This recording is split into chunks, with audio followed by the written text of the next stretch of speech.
I was just thinking, what are some of the concrete steps that people, everyday people like us, can take to help create a safer environment for the LGBTQ community, and then also keep pushing for these for this justice to take place?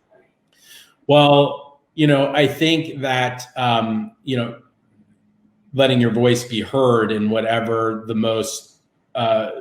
best way is for each individual. I think regardless of what your position may be in the election last week, over 175 million people voted. That's a profound statement about the most of any election. So that is something that we should all be proud of, regardless of the candidates, to be honest.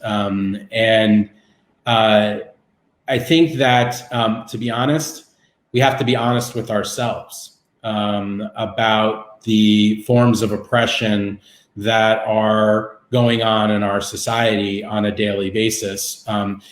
Clearly this year, a huge spotlight was brought upon the systemic racism, the anti-Blackness that's been going on in our country since its founding and well before, for hundreds of years in this country. And there was a reckoning this year that's taken far too long to happen, but one that has forced all of us, including myself, to examine the roles that we're playing in upholding white supremacy in this country, and what we've done as a country as well to really examine the kind of heterosexism and anti-LGBTQ efforts in this country that have harmed and diminished so many people.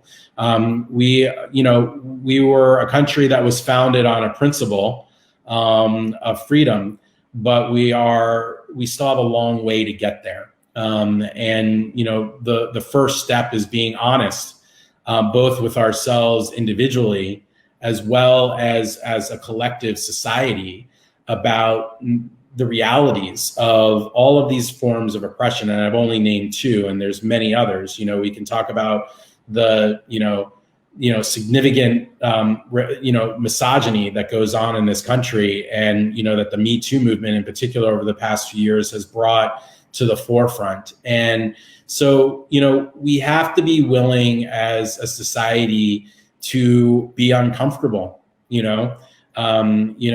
a white man, cisgender white man.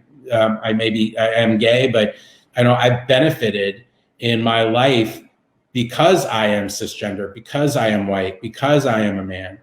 And, I have the responsibility as an individual to understand those privileges, while also understanding and speaking up about the discrimination and the harassment and the barriers that have been put in front of me because of my sexual orientation, because I'm gay. And I think we all in our lives have identities in which we have been discriminated against and treated differently for, but at the same time have many privileges that have afforded us things that we wouldn't have in our lives if not for those identities. So, in my situation as an individual, I need to advocate for those who I have more privilege for and use that privilege I have to be able to speak up, while also challenging those who are more privileged than I am with regards to my sexual orientation, to step up and be there and speak up for my community as well. And I think that is kind of a reckoning that we are having as a country right now, and that we are going to be having for a long time. But I think it starts with being honest with ourselves first.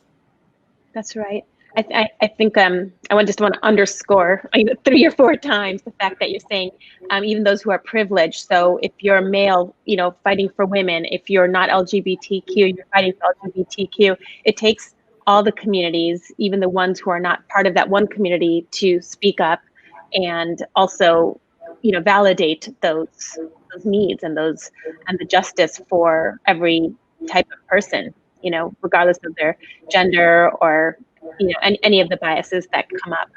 So Yeah, it shouldn't, the work shouldn't rest on the people who are being discriminated against. exactly right. I think that's what happened in the past, but now the times are changing where everyone else is also speaking up, and that's what it takes. 100%. I mean, as a white person, it's my responsibility to challenge other white people Right.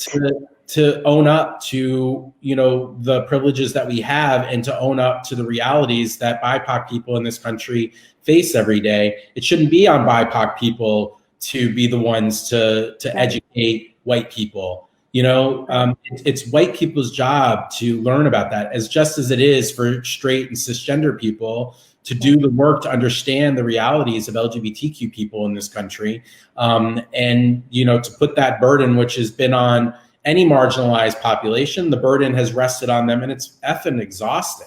Right.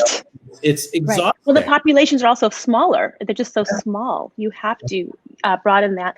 I mean, even for myself as a female entrepreneur, when I go to events that are targeted to, women entrepreneurs, I love it when there's men there, and there's men there who want to help, and they want to support us, and they want to advise. And it's great. I mean, it's such an amazing thing to see that. And you're like, oh yeah, there can be others who will advocate for us, not just ourselves. Yeah. That's pretty amazing.